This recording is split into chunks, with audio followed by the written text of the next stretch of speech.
Salut à tous, c'est Light. Je me suis jamais posé la question de savoir quelle serait ma mangatech idéale en 20 questions.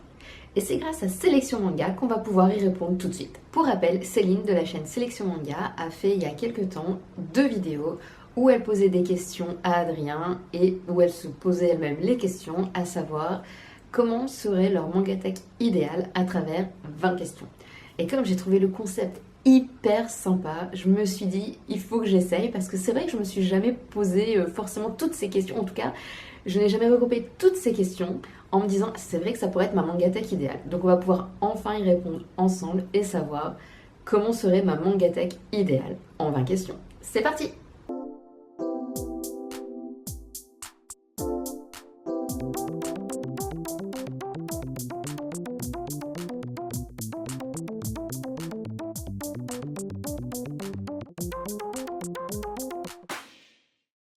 Première question, quel est mon manga japonais préféré?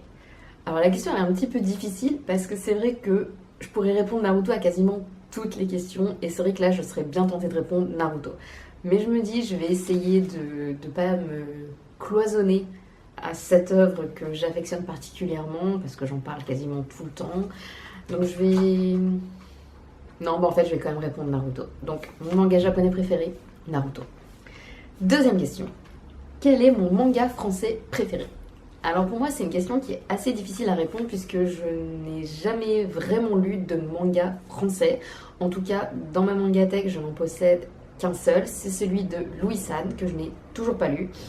Mais par contre j'ai quand même déjà lu plus ou moins du manga français.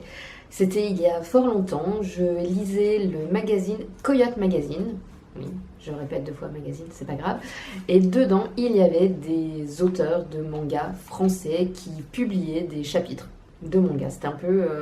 il y avait une petite partie, un peu genre magazine de prépublication à la Shonen Jump, même si c'était pas du tout un magazine à la Shonen Jump, c'était vraiment le magazine qui parlait de mangas et d'animés.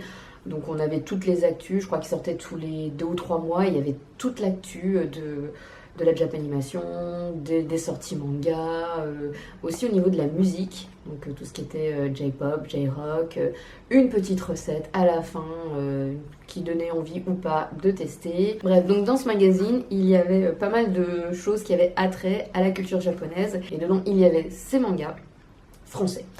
Et donc je dirais que mon manga français préféré, ça serait Sentai School. Vous connaissez pas, faites une petite recherche.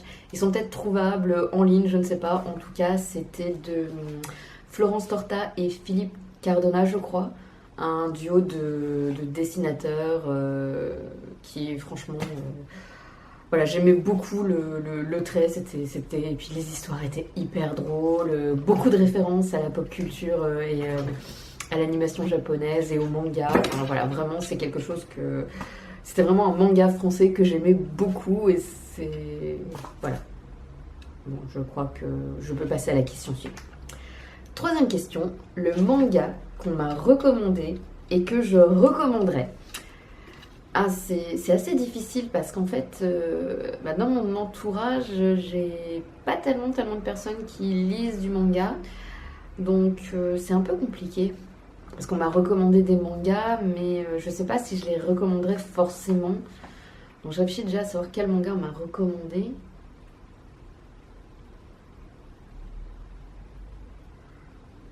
Ça va être long, parce que je ne trouve pas du tout. Enfin si, je sais... je regarde un petit peu avec les mangas que j'ai derrière moi, parce que peut-être que ça pourrait me donner une piste.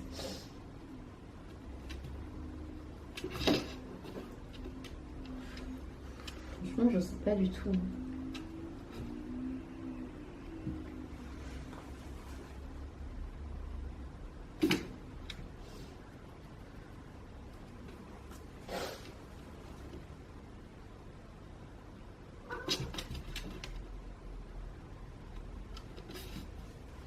Est-ce que si c'est un manga qui a été recommandé dans une vidéo, ça compte? Parce que si c'est le cas, je pourrais dire... j'en sais rien en fait. Elle est trop difficile en fait cette question. J'ai pas trop l'impression qu'on me... Enfin, comme dit, mon entourage ne lit pas de manga pour dire. Donc je vois pas trop...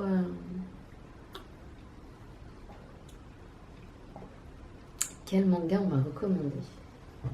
Alors, les mangas qu'on m'a recommandé, enfin en tout cas qu'on m'a fait découvrir, c'est Frieren, Onigoroshi, Pumpkin Night, Shadow of the Ring. Qu'est-ce que j'ai d'autre comme manga qu'on m'a recommandé, prêté? Franchement, je sais pas du tout. Ah non, j'allais dire Spy Family, mais en fait... si, en fait, non. Elle est trop dure cette question en fait. Est-ce que je peux passer à la suivante? Non, il faut quand même que j'y réponde. Bon, après mûre réflexion qui a duré à peu près 3 ou 4 minutes, je pense que le manga qu'on m'a recommandé et que je recommanderais, ça serait Spy Family. Alors, il y a des raisons à ça. C'est pas dans le sens que j'adore Spy Family, enfin voilà, j'en ai déjà parlé, c'est un manga que j'ai beaucoup apprécié au début et que j'ai un petit peu décroché et j'ai quand même continué, j'étais assez persévérante et j'ai eu un regain d'intérêt sur les tomes, enfin à partir des tomes 7-8 je crois, un truc comme ça.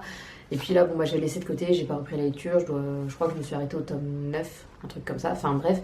Mais je vais expliquer pourquoi je recommanderais Spy Family. Parce qu'en fait déjà c'est un manga que mon frère m'a recommandé. Parce que lui il regardait l'animé et je crois qu'il lisait des scans, il me semble. Et c'est vrai que c'est par ce biais-là que j'ai commencé à lire Spy Family. Et c'est un manga que j'avais recommandé à une amie qui hésitait justement sur quel type de manga lire et qui avait un petit peu envie de changer parce qu'elle lit des mangas, mais plus des mangas un peu... pas vraiment horreur, mais un peu plus psychologique. Et elle voulait quelque chose d'un peu plus léger. Donc j'avais conseillé Spy Family en même temps, comme elle a des enfants, ses enfants pouvaient plus ou moins lire. Et c'était le genre de manga qu'elle pouvait lire avec ses enfants à côté sans que ça puisse les choquer. Donc voilà pourquoi ce choix de Spy Family. Alors c'est pas forcément très original, mais là tout de suite j'en ai pas d'autre. Donc peut-être que je répondrai à la question.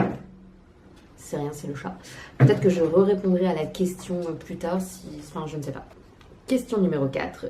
Le manga que je possède le plus de tomes. Alors là, c'est facile, Naruto.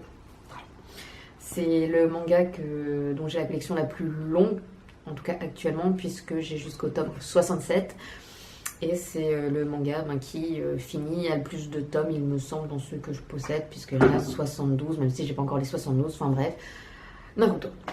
Question numéro 5. Le manga qui m'a fait le plus rire. J'hésite un petit peu en fait parce que c'est vrai qu'il y a 2 mangas qui m'ont fait beaucoup rire et il y en a un, je pense que c'est un peu, enfin toutes les personnes qui l'ont lu vont répondre ça, c'est Dan Da Dan. Donc pour éviter de répondre pareil que tout le monde, je vais répondre Kaiju. Ouais, parce que Kaiju au début ça me faisait bien rire, il y avait des situations un peu cocasses, voilà, donc histoire de changer un peu, on va dire Kaiju. Ensuite, le manga que j'ai détesté. Alors là... Non, la liste n'est pas longue en fait. C'est juste que j'ai un peu réfléchi et je me dis...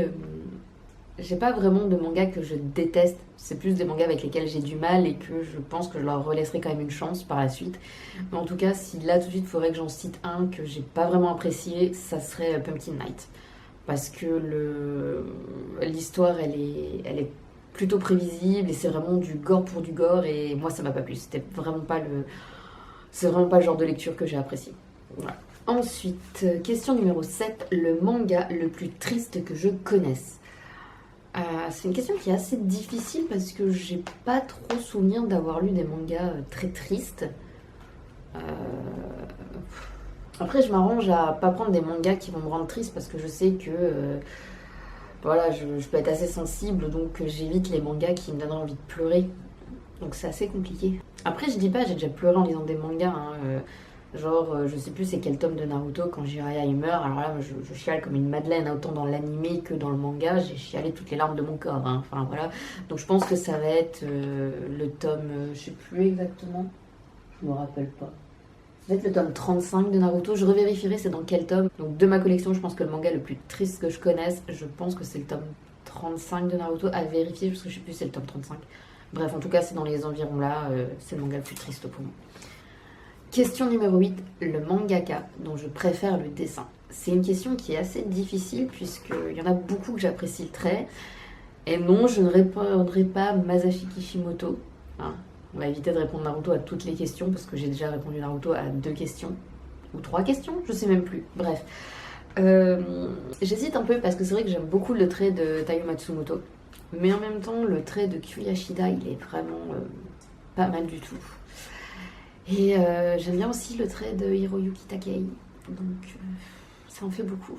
Et aussi celui de Yoshihiro Togashi. J'aime beaucoup le trait de Togashi. Enfin voilà. Donc, Ah et non, oui, j'ai encore trouvé un autre que j'adore le trait. Boichi.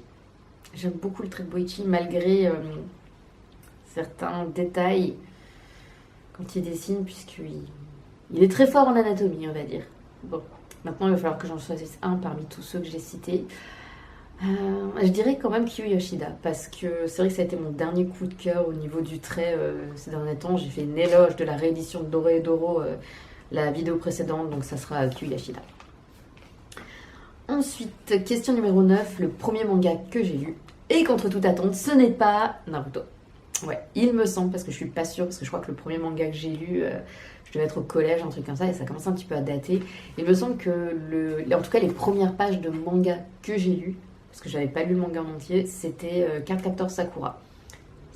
Voilà, on m'avait prêté un tome, pas pendant les cours, mais pendant les heures de pair, mais donc j'avais lu quelques pages, et il me semble que c'est les premières pages de manga que j'ai lu. Et sinon, le premier manga que j'ai lu, je suis pas sûre. Je sais pas si ce serait pas One Piece. Il me semble que le premier... Quoique... Il y avait One Piece, mais j'ai aussi lu... J'avais commencé à lire Monster aussi. Et Parasite. Et Naruto. Bon, bref, on va rester sur Cardcaptor Sakura. On va dire que c'est le premier manga que j'ai lu, parce que... Sinon, il y en aura trop. Ensuite, le premier manga que j'ai acheté... Alors là, c'est pas dur du tout, c'est Naruto. Voilà, c'est le premier manga que j'ai acheté. Et ouais... Je fais partie des rares personnes de plus ou moins cette génération à ne pas avoir commencé par acheter Dragon Ball, puisque Dragon Ball, j'ai commencé à l'acheter seulement l'année dernière, en 2024. Je me rattrape, hein, vu que c'est pas le premier manga que j'ai acheté, je me rattrape quand même en complétant au fur et à mesure. Ensuite, question numéro 11. Le manga de sport coup de cœur. Alors c'est une question un peu difficile pour moi de répondre parce que le seul manga de sport que je possède, il me semble que c'est Slam Dunk. Je crois pas en posséder d'autres. Donc pour la réponse, je vais faire une réponse un peu, pas vraiment similaire, mais proche d'une réponse d'une des premières questions qui a été posée.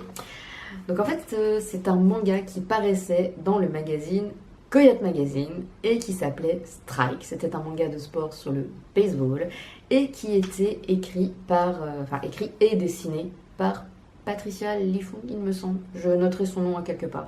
Voilà, en tout cas, c'était un manga que j'aimais bien, qui était assez sympa, et voilà. Et... Ouais, parce que je suis en train de réfléchir quand même si j'ai pas de manga de sport, mais j'en ai pas d'autres que Slam Dunk. Et comme j'ai pas assez avancé dans le Slam Dunk pour dire c'est mon manga de sport préféré, même si c'est vrai que j'aime bien, je peux pas me prononcer en disant c'est mon manga de sport préféré. Donc ça sera Strike. Ensuite, question numéro 12. Le manga que j'espère lire bientôt. Alors là, tout de suite, de tête, je suis incapable de répondre. Mais comme j'ai une petite wishlist dans mon téléphone de mangas que j'aimerais lire, je vais regarder. Après, c'est vrai que je pourrais regarder aussi sur les mangas que je possède et que j'espère lire bientôt. Et en fait, oui, ça va être ça. Donc, dans les mangas que je possède et que j'espère lire bientôt, c'est Naruto To Blue Vortex. Et il y a une raison pourquoi je ne les ai toujours pas lus, c'est que je veux finir de lire tous les tomes de Naruto, lire les 20 tomes de Boruto pour enchaîner sur Boruto To Blue Vortex. Voilà, donc c'est le manga que j'espère pouvoir lire bientôt. Ensuite, question numéro 13. Le manga tranche de vie que je conseille. Waouh. Est-ce que minuscule, ça peut être considéré comme tranche de vie? Parce que si c'est le cas, ouais, ça serait minuscule. Parce que j'aime bien, c'est mignon et voilà. Puis c'est de la tranche de vie dans la forêt. Voilà. Question numéro 14. Le manga court que tout le monde devrait lire. Alors ça dépend, manga court, c'est un one-shot ou c'est un manga avec moins de 5 volumes? Parce que si c'est un one-shot, je dirais Internet Love. Parce que c'est vraiment le manga très très court que j'ai eu un méga coup de cœur dessus, puisque bah, c'est du boys love, j'en avais jamais lu, et c'était une belle porte d'entrée en tout cas dans le dans le, dans le type de manga. Je sais pas trop comment le dire. En tout cas, j'avais beaucoup aimé. Et sinon, si c'est sur une série courte de 5 volumes, je dirais Le Gros Chat et la Sorcière Grincheuse. Je dis jamais le titre dans le bon ordre. Parce que souvent je dis La Vieille Sorcière Grincheuse et le Gros Chat. Enfin, j'écorche toujours le titre. Mais il me semble que c'est Le Gros Chat et la Vieille Sorcière Grincheuse. Ou la Sorcière Grincheuse. Bref, en tout cas, c'est un manga en 5 volumes que vraiment j'ai adoré et que je conseille. Ouais. Ensuite, ma romance préférée dans un manga. Bah, je dirais bien. Ah, j'ai plus le nom. J'ai retrouvé, ça y est. Donc, je dirais bien Emma et Draken dans Tokyo Revenger. Ouais, parce que vraiment, c'est une romance, moi, qui me plaisait beaucoup. Ils avaient ce côté un peu caractère, un peu différent. Ça, je pense qu'on a un petit peu capté que c'était le genre de romance que j'aimais bien, avec des protagonistes qui ont des caractères un peu opposés. Et puis, enfin, voilà. En tout cas, c'est une romance, moi, que j'aimais bien. Et que, ben, ouais, c'est ma romance préférée. Je vais pas en dire plus parce que je risque de spoiler, donc voilà. Ensuite, 16e question. L'affrontement qui m'a le plus marqué dans un manga. L'affrontement qui m'a le plus marqué.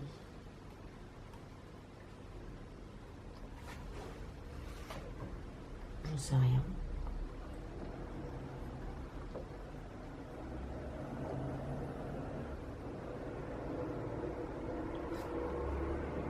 Je réfléchis. Ça se voit pas, mais je réfléchis.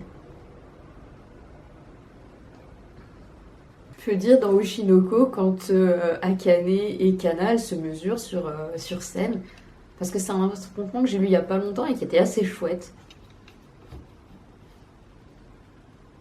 Non, je vais dire un vrai affrontement quand même, une vraie baston peut-être. Si on va prendre plus dans le côté baston, je dirais. Qu'est-ce que je pourrais dire? Non, en fait, je vais rester sur ça. L'affrontement de Akane et de Kana dans Oshinoko quand elles sont sur scène. Ouais. Ensuite, question numéro 17. Nommer 3 ingrédients d'un manga réussi. Le trait. Enfin, c'est logique, hein. Si le trait il est pas ouf, bah, ça donne pas envie de le lire. J'avais pensé à un truc, mais qu'est-ce que c'était? J'aurais dû noter quand j'y avais pensé. Le trait, une bonne intrigue et des scènes drôles. Je pense que c'est déjà un truc pas mal. Le mélange des trois, ça fait un bon mélange et ça donne envie de continuer à lire. Ensuite, question numéro 18. La maison d'édition que j'apprécie le plus. Bah, c'est une très bonne question puisque je ne sais pas du tout. Si on prend celle dont je possède le plus de tomes, je dirais bien que ça pourrait être Kana, parce que c'est vrai que j'ai pas mal de tomes Kana. Quoique j'ai pas mal de Pika et de Glénat aussi. Je sais, mais il faut juste que je vérifie le nom. Alors c'est une maison d'édition que j'ai pas tellement de volumes de chez eux, mais je dirais Mangetsu, parce qu'ils ont des titres assez sympas, notamment chez Wasantegai et Soul Butai, donc voilà, j'ai envie de dire Mangetsu. Mais c'est vrai que j'hésitais quand même avec Soleil et l'incroyable réédition de Doro et Doro. Faut que j'arrête avec ça. Et aussi Les Arts Noirs, parce que c'est vrai que c'est des belles éditions aussi en grand format, donc voilà. Mais je pense que je dirais Mangetsu, parce qu'ils ont des titres assez sympas. Et ensuite, le thème ou la thématique que j'aimerais voir davantage abordée dans un manga. C'est une très bonne question aussi. Le thème ou la thématique que j'aimerais voir abordée dans un manga.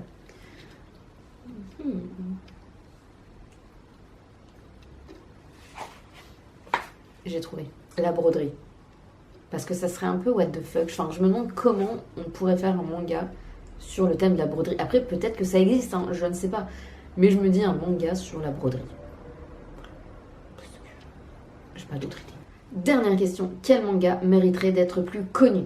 Naruto. Non, je rigole. Non, je vais dire Danzai Lock. Parce que j'ai lu le premier tome il y a quelques jours et j'ai vraiment bien aimé. Et j'ai pas forcément l'impression que c'est un manga qui est très très connu. Enfin, je sais pas. En tout cas, si vous connaissez pas, regardez, c'est pas mal. Si vous connaissez, ben, c'est qu'il est plus connu que ce que je pense, peut-être. Je ne sais pas.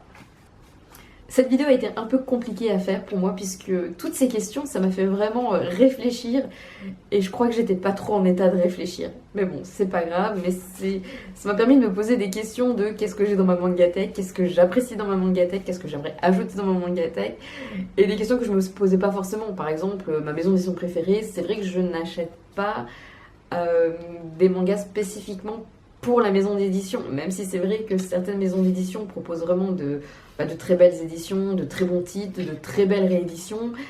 Mais c'est vrai que je me pose pas forcément la question à me dire ah oui, mais est-ce que cette maison d'édition va me proposer tel ou tel titre. Enfin, voilà, je n'achète jamais par maison d'édition et je pense que je ne suis pas la seule. Après, j'avoue qu'il y a des questions que j'avais un peu préparées en amont, que j'avais réfléchi, par exemple celle du manga français préféré.